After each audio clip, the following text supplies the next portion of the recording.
Opposition leader Rahul Gandhi कहते हैं कि आप लोग मैच फिक्सिंग करते हैं। मोदी सरकार अगर ईडी, सीबीआई और ईवीएम नहीं हो तो चुनाव नहीं जीत सकती। इसको आप कैसे देखते हैं? मैं ये कहता हूं कि ईडी, सीबीआई के कारण हमारे ऊपर आरोप लगाया जा रहा है।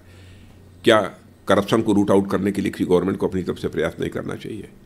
दूसरी चीज, कोर्ट में वह जाते हैं, अदालत में जाते हैं और कहते हैं कि हमारे साथ नाइंसाफी हुई है, हमारे साथ गलत हो रहा है, लेकिन कोर्ट के द्वारा उनको रिलीफ नहीं मिल रही है। आप स्वयं फैसला करिए कि कौन गलत है, कौन सही है। राजा जी, मैं इसी सवाल को आगे लेकर जाता हूँ। ईडी और सीबीआई पर विशेष इंटेलिजेंस एजेंसीज का जो इस्तेमाल हो रहा है, ऑपोजिशन कह रही है, वो सिर्फ ऑपोजिशन लीडर्स को हैरेस करने के लिए हो रहा है। वो कहते हैं कि ज़्यादातर इसमें ऑपोजिशन लीडर्स को ही हैरेस किया जाता है। यहाँ तक कि 2 मुख्यमंत्रियों को भी आपने जेल के सलाखों के पीछे भेज दिया है। अपोजिशन का यह आरोप पूरी तरह से तथ्यों से परे है, पूरी तरह से निराधार है। एजेंसी अपना काम कर रही हैं। करप्शन को हम रूट आउट करना चाहते हैं, न रूट आउट हो तो कम से कम मिनिमाइज तो हम करना चाहते हैं, हमारा यही एफर्ट है। और उसके लिए एजेंसी यदि अपना काम कर रही हैं और लगता है विपक्ष को एजेंसी गलत काम कर रही हैं, गलत तरीके से लोगों को फंसाया जा रहा है, तो उसको लेकर वह कोर्ट भी जा रहे हैं। तो कोर्ट से उनको जो रिलीफ मिलनी चाहिए वह क्यों नहीं रिलीफ मिल रही है? क्या आप ये कह देंगे कि कोर्ट के ऊपर हम लोगों ने अपना प्रभाव जमा रखा है? इस तरीके से बेबुनियाद निराधार आरोप लगाने की कोशिश नहीं करनी चाहिए। अपने गिरेबान में झांक कर विपक्ष देखे क्यों ऐसा हो रहा है। लोग कह रहे हैं कि वैसे तो अपोजिशन साथ में एकजुट होकर सामने नहीं आ पा रहा था, इस मुद्दे को लेकर सब आपस में साथ में आ गए। अभी एक बड़ी भारी रैली भी की। क्या रैली हुई? तो ये भारत जोड़ो जो है, ये ऑपोजिशन जोड़ो या आपने करवा दिया है? नहीं, वो भी तो नहीं जुड़ रहे हैं। अभी भी आपको लगता है कि नहीं जुड़ पा रहे हैं? इसका चुनाव पर क्या असर पड़ेगा? आपको लगता है कि ये पार्टियां, हम लोग भी चाहते हैं स्वस्थ लोकतांत्रिक व्यवस्था में एक सकारात्मक सोच का एक प्रभावी प्रतिपक्ष होना चाहिए, लेकिन यह प्रतिपक्ष अपनी भूमिका निभा ही नहीं पा रहा है। जो प्रभावी भूमिका इनकी होनी चाहिए उसे नहीं कर पा रहे हैं। इसके लिए वे जिम्मेदार हैं। इसके लिए रिस्पॉन्सिबिलिटी हमारे ऊपर नहीं फिक्स की जानी चाहिए। ये मुख्यमंत्रियों की अरेस्ट को लेकर, केजरीवाल जी की अरेस्ट को लेकर यूनाइटेड नेशंस ने भी कहा है कि देश में चुनाव फ्री और फेयर होने चाहिए। हमारे देश में चुनाव फ्री और फेयर, इस पर आपकी क्या? नहीं, यूनाइटेड नेशन कौन होता है हमारे बारे में कहने वाला फ्री एंड फेयर होने चाहिए? क्या इसके पहले फ्री एंड फेयर इलेक्शंस नहीं हुए थे? 2019 में नहीं हुए थे? 2014 में नहीं हुए थे? मैं तो कहता हूं उसके पहले भी फ्री एंड फेयर इलेक्शन हुए थे। ये कहां से बात आ गई? अच्छा, मान लिया कि एजेंसी ने गलत गिरफ्तार किया, चीफ मिनिस्टर को, डिप्टी चीफ मिनिस्टर, किसी को गिरफ्तार किया, तो कोर्ट के द्वारा राहत क्यों नहीं मिल पा रही है? कोर्ट के द्वारा उनको क्यों नहीं जमानत होती है? कोर्ट के द्वारा क्यों नहीं रिहा कर दिए जाते हैं? जी, काफ़ी सारे नेता जो हैं काफ़ी समय से जेल के पीछे हैं, मगर संजय सिंह को अभी जो है, मैं राहुल जी, 6 महीने के बाद, राहुल जी आप ये बताइए जी, हम लोगों को क्या करना चाहिए जेल में? क्या करें इसके लिए? हमारी सरकार को क्या करना चाहिए? जो भी उनके ऊपर आरोप लगे हैं, हम कहने के सारे आरोप बेबुनियाद हैं, निराधार हैं। हम एजेंसीज के ऊपर प्रेशर बिल्डअप करें? क्या करना चाहिए हमको? वो कह रहे हैं कि टाइमिंग कुछ इलेक्शन के पहले ज़्यादा जो है कार्यवाही हो रही है ऑपोजिशन लीडर्स के। इतनी जल्दी क्या थी? थोड़े दिन इलेक्शन तक रुक सकते थे। आपको भी जानकारी होगी, दिल्ली के मामले में लगभग वर्षों पहले से इसकी जांच चल रही है जी, और उसके परिणाम स्वरूप यह सब सारी चीज़ें हो रही हैं। और फिर से मैं अपनी बात को दोहराना चाहता हूं, यदि एजेंसी ने गलत किया है, सरकार का कोई लेना देना नहीं, एजेंसी ने यदि गलत किया है तो लोगों को कोर्ट से रिलीफ मिलनी चाहिए जी। यदि गलत आरोप चस्पा किए होंगे एजेंसी ने तो उन्हें राहत मिलनी चाहिए, लेकिन राहत भी नहीं मिल रही है। ज़्यादातर नेताओं को नहीं मिली है। संजय सिंह को राहत मिली है 6 महीने के बाद। ईडी ने अपना केस विड्रॉ कर लिया। क्या लगता है आपको इससे कुछ ऑपोजिशन को बूस्ट मिलेगा? सब एकजुट होकर फिर हल्ला करेंगे? हमारे पास इतना समय नहीं है कि हम इन सब चीज़ों का आकलन करेंगे, कितना उनको इसको बूस्ट मिलेगा, कितनी ताकत मिलेगी। इस समय एक सकारात्मक सोच के आधार पर हम अपने एनडीए को पूरी तरह से मजबूत बना रहे हैं और उसके आधार पर हम अपने लक्ष्य को हासिल करना चाहते हैं। राजा जी, एक सवाल इसी से जुड़ा हुआ, और ऑपोजिशन का मानना ये है, कहना ये है कि जो लीडर्स जो है पहले कांग्रेस में थे या कोई और पार्टी में थे, जब वो दल बदल कर बीजेपी में आ गए, ऐसे लीडर्स के खिलाफ जो है केसेस ड्रॉप कर दिए। इनफैक्ट अभी एक न्यूज़पेपर ने एक बड़ी रिपोर्ट भी छापी थी। उन्होंने कहा 25 लोगों ने जिन्होंने बीजेपी को ज्वाइन किया, उसमें से 23 लोगों के या तो केस को ठंडे बस्ते में डाल दिया है और या 2 लोगों के तो खिलाफ केस को ड्रॉप भी कर दिया है। आप जानते हैं मैं किन लीडर्स की बात कर रहा हूं। कोई इंक्वायरी चलती रहती है तो उसमें बहुत सारे ऐसे भी मामले होते हैं जिनमें कि उसमें जिसको क्या करने क्लोजर रिपोर्ट जी वो लगाने की आवश्यकता कभी पड़ती है, एजेंसीज को ही पड़ती है, ये जो उनके पास पूरे प्रमाण भी उपलब्ध नहीं हो पाते हैं, तो कुछ केसों में किया होगा। पर आप ये कह रहे हैं कि जो बड़े लीडर्स जो आपके साथ आए हैं, अगर ज़रूरत पड़ेगी तो उनके अगेंस्ट केस खुले रहेंगे, ये चलते रहेंगे? एजेंसीज को जो अपना काम करना है एजेंसीज करती रहेंगी। वो इंडिपेंडेंट, बिल्कुल इंडिपेंडेंट है, उनके ऊपर हम लोगों का कोई दबाव नहीं है, सरकार का कोई दबाव नहीं, कोई दबाव नहीं, और ना हम दबाव डालेंगे। जी। अब राहुल गांधी और ऑपोजिशन वाइट वॉशिंग की बात करते रहते हैं कि ये सब जब जैसे ही दल बदल के बीजेपी के पास वापस जाते हैं तो केस ड्रॉप हो जाते हैं। देखिए, राहुल गांधी को सच्चाई को भी समझना चाहिए। उनकी भी सरकारें पहले रही हैं इस आज़ाद भारत में, शायद ही ऐसी कोई सरकार रही हो जिस सरकार के ऊपर, कांग्रेस की सरकार के ऊपर भ्रष्टाचार के आरोप न लगे हों, कांग्रेस अथवा यूपीए जी, जिस पर भ्रष्टाचार के आरोप न लगे हों। सरकारें तो ऐसी भी रही हैं जिसमें कि मंत्रियों पर लगे भ्रष्टाचार के आरोपों के कारण लोगों मंत्रियों को जेल की हवा खानी पड़ी है जी। लेकिन 10 वर्षों का समय गुजर गया हमारी सरकार को काम करते हुए मोदी जी के नेतृत्व में, यही विपक्ष एक भी आरोप हमारी सरकार के ऊपर नहीं लगा पाया जी। तो उनकी सरकारों में हमारी सरकारों में सबसे बड़ा अंतर यह है। राजनाथ जी, एक दूसरा गर्म मुद्दा इस चुनावों के पहले वो है इलेक्टोरल बॉन्ड्स का मुद्दा, जिसको कि सुप्रीम कोर्ट ने अनकॉन्स्टिट्यूशनल बताया। तो आपका मैं पर्सनल मत जानना चाहता हूं कि आप लोगों ने जब ये इंट्रोड्यूस किया था तो क्या सोचकर किया था? इससे क्या ब्लैक मनी जो है वापस सर्कुलेशन में ज़्यादा आएगा, और आने वाले समय पर आप लोगों की सरकार की जब थर्ड टर्म आएगा तो क्या प्रतिक्रिया रहेगी? कुछ इस पर आप एक्शन लेंगे? राहुल जी, यदि कोई किसी पार्टी को चुनाव देता है, इसकी जानकारी भी हो जाती है तो क्या आपत्ति है? यह बुरी बात है? नहीं, जब आप लोग लाए थे तो ये था कि डोनर का नाम बाहर नहीं आएगा, आज डोनर के नाम बाहर आ गए। डोनर के नाम बाहर आ गए जी। तो नहीं, कैश जनरेशन ज़्यादा होगा, अब लोग जो है कैश देंगे। अब देखिए, भविष्य बतलाएगा कि हम लोगों ने जो ये स्कीम लागू की थी, बांड की स्कीम, वो कितनी सही थी, ये समय बतलाएगा। तो आपका पर्सनल मानना क्या है कि इससे ये आपने जब सोचा था तब आप लोगों ने यही कहा था कि इससे ब्लैक मनी जो है, जो ज़्यादा है, वो एक ट्रांसपेरेंट जिस हद तक पॉसिबल है ट्रांसपेरेंट प्रोसेस आपने डालने की कोशिश की थी। यह भी एक हमारी सोच थी जी। दूसरी चीज़ ये बताइए, मैं आपसे पूछना चाहता हूँ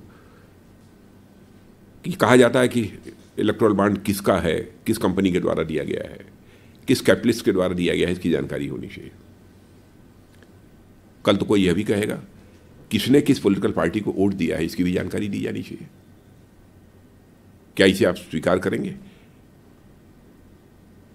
कोई भी देश जहां पर हेल्दी डेमोक्रेसी होगी इसको स्वीकार करेगा कि कोई अपना मत किस पॉलिटिकल पार्टी को दे रहा है, किस व्यक्ति को दे रहा है, इसका भी डिस्क्लोजर होना चाहिए। जी नहीं, ये स्वीकार नहीं करेगा, मगर ये मुद्दा थोड़ा अलग है इस मायने में कि लोगों का ये मानना है कि ऐसा भी हो सकता है, जो कि ऑपोजिशन कह भी रहा है, कि करीब 4,000 करोड़ रुपए इलेक्टोरल बॉन्ड जो खरीदे गए वो रेड्स होने के बाद 14 कंपनीज पर रेड हुआ, रेड होने के तुरंत बाद इलेक्टोरल बॉन्ड्स खरीदे गए। तो ये एक तरीके से, जिसको कि ऑपोजिशन कह रहा है, राहुल गांधी हफ्ता वसूली कह रहा है, कोई कह रहा है चंदा लेने का तरीका है, हालांकि उनको भी मिला। ये मतलब मान लिया यदि हूँ एक दो, मुझे जानकारी नहीं है, लेकिन आप ये कह रहे हैं तो मैं मान लेता हूँ। लेकिन क्या ये कर देने के कारण उनके केसेज बंद हो गए?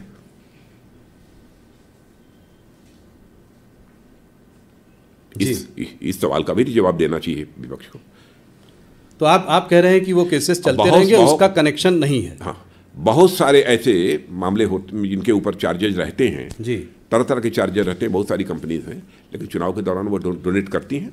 तो जो डोनेट पहले भी किया है जी, जो डोनेट कर रहे हैं, अगर उनके अगेंस्ट केसेस हैं तो ऐसा नहीं है कि वो ड्रॉप होंगे। वो कोई सवाल ही नहीं। हाँ, वो चलते, एजेंसी अपना जो काम है काम करती रहेंगी। पर कनेक्शन है इस पर कि कनेक्शन है कि रेड्स होती हैं, उसके बाद चंदा आता है, उसके बाद इलेक्टोरल बॉन्ड आते हैं, जिसको ऑपोजिशन चंदा बोलते हैं। इस दृष्टि से उसे नहीं देखा जाना चाहिए, इसका उससे कोई कनेक्शन नहीं है जी। इससे हटकर दूसरे मुद्दों पे आते हैं। भारतीय जनता पार्टी हरदम कहती है, आप लोग कहते हैं कि आप पार्टी विद अ डिफरेंस हैं, आप अलग हैं। जैसा आपने भी कहा, आपकी कृति और कथन में जो है, जो आप कहते हैं वो आप करते हैं, क्रेडिबिलिटी। इसके बावजूद देखा यह जा रहा है कि आपने तमाम नेताओं को दूसरी पार्टी से अपनी पार्टी में शामिल किया है, उनको अट्रैक्ट किया है। कुछ लोगों के ट्रैक रिकॉर्ड भी शायद इतने अच्छे न रहे हों, कुछ परिवारवाद परिवारवादी पार्टी भी हैं कुछ स्टेट्स में, जिनको आप उसके हरदम खिलाफ रहे हैं, इसको आप कैसे देखते हैं? ये एक्सोडस जो कांग्रेस से बीजेपी में हो रहा है या अन्य पार्टियों से जो लोग शामिल हो रहे हैं बीजेपी में, इसको आप कैसे देखते हैं? क्या इसमें आपके कार्यकर्ता में भी रोष है? हमारे कार्यकर्ताओं में कोई रोष नहीं है। इसे तो हम सब स्वीकार करेंगे कि हमारी पार्टी की विश्वसनीयता, हमारी पार्टी की साख ये बड़ी है जी। और स्वाभाविक रूप से दूसरे राजनीतिक पार्टियों के लोग भी हमारी भारतीय जनता पार्टी की सदस्यता स्वीकार करने के लिए उत्सुक हैं। तो इसे तो सचमुच सकारात्मक नजरिए से देखा जाना चाहिए। जी, जो पार्टी जीत रही है, जो पार्टी पावर में है, उसको तो हर आदमी ज्वाइन करना चाहता है, मगर आप लोग एक फिल्टर लगाते हैं कि इसको लेंगे, इसको नहीं लेंगे। ऐसा नहीं है। लंबे समय तक हम लोग विपक्ष में काम करते रहे और कांग्रेस लंबे समय तक सत्ता में थी इस देश में जी, लेकिन हम लोगों ने तो नहीं कांग्रेस ज्वाइन किया। इन राजनीतिक पार्टियों को भी इंट्रोस्पेक्ट करना चाहिए जो इस प्रकार के आरोप लगा रही हैं कि ऐसा क्यों हो रहा है। उनको अपना आत्मनिरीक्षण करना चाहिए। केवल आरोप के लिए आरोप नहीं लगाए जाने चाहिए जी, आरोपों के पीछे भी तथ्य होने चाहिए। जी राजन जी, एक और मुद्दा जो कि पिछले 4-5 सालों में रहा है, और वो है एक फार्मर एजिटेशन का मुद्दा। पहले आप फार्मर के लिए एक नया कानून लेकर आए, फिर आपने उस कानून को विड्रॉ किया। अभी हाल फिलहाल फिर प्रदर्शन हो रहे हैं, फार्मर एजिटेशन हो रहा है। तो ये बीजेपी जो है फार्मर्स को, किसानों को, और आप तो खैर किसान परिवार से आते हैं, तो अपना जो ये कम्युनिकेशन कुछ गैप हो रहा है कि आप अपनी बात जो है उनके सामने ठीक से रख नहीं पा रहे हैं, वो समझ नहीं। जो फार्मर से संबंधित बिल था जो विड्रॉ करना पड़ा जी, मैंने हम लोगों को भी लगा कि शायद हम उनके हित के लिए ले आए थे जी, ये किसानों के हित में था, लेकिन शायद जिस तरीके से उन्हें कम्युनिकेट किया जाना चाहिए था, जिस तरीके से ये बात उन तक पहुंच जानी चाहिए थी, शायद नहीं पहुंच पाई। जी, क्योंकि बहुत लोगों का मानना है कि बोल्ड रिफॉर्म था। हाँ, बहुत लोगों का मानना है बोल्ड रिफॉर्म था, फार्मर्स के लिए बहुत अच्छा था, मगर उसके बावजूद उसको हटाना पड़ा। और तो वही ना, समझा नहीं पाए। शायद उसके लिए और समय चाहिए था ताकि हम किसानों को समझा पाते, उनके साथ और डायलॉग की जरूरत थी। शायद वो खुद भी समझ जाते। हो सकता है भविष्य में वही किसान ये मांग करें कि जो बिल वापस लिए गए थे उन बिलों को प्रभावी किया जाए। तो आप लोग उनसे इस बारे में बात करने की, उनको समझाने की कोशिश जारी रखेंगे? देखिए, हम लोगों की बात तो बराबर किसानों से होती रहती है। अभी पंजाब के कुछ किसानों ने जो आंदोलन किया था, आपने देखा होगा, 3-3 मंत्री हमारे बराबर उनसे संवाद करने के लिए पंजाब में जा रहे थे, बराबर गए जी, और 4-4, 6-6 घंटे तक बातचीत की जी। हम इस देश के किसानों के साथ अपना संवाद नहीं तोड़ना चाहेंगे। तो आपके लिए किसानों का हित हमारे लिए सर्वोपरि है। जी, आपसे सुनना चाहूंगा कि आप क्या कहना चाहते हैं देश के किसानों को? नहीं, देश के किसानों को मैं यही कहना चाहता हूं कि देश के किसानों की आमदनी बढ़े जी, उनको उनकी फसल की उचित कीमत मिले जी, यह हमारी सरकार की सोच है। फार्मर इनकम को डबल करने की जो बात करते थे वो वैसे ही चालू है। बिल्कुल, फार्मर इनकम को जो डबल करने का जो हम लोगों का संकल्प है वह काफ़ी हद तक पूरा हुआ है, आगे और पूरा होगा।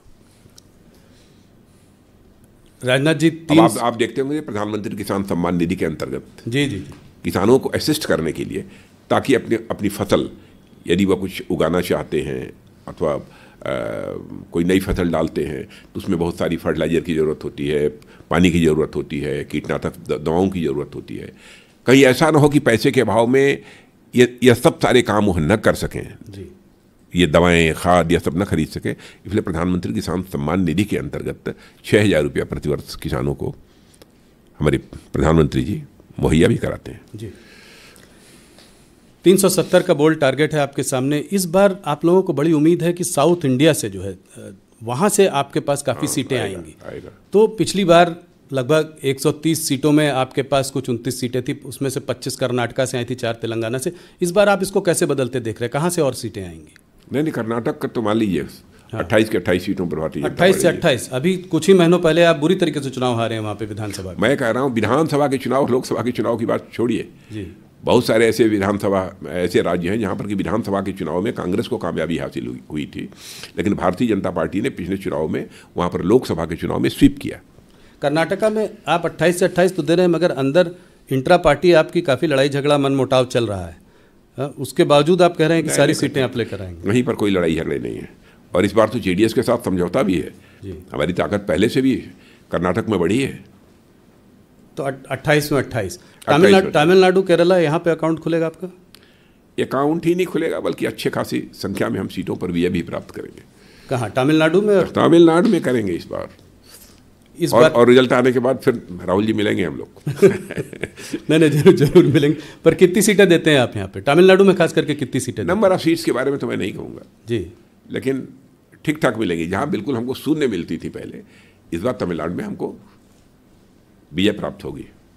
क्योंकि एग्जैक्टली ये बताना कि इतने सीटों पर हमको विजय प्राप्त होगी।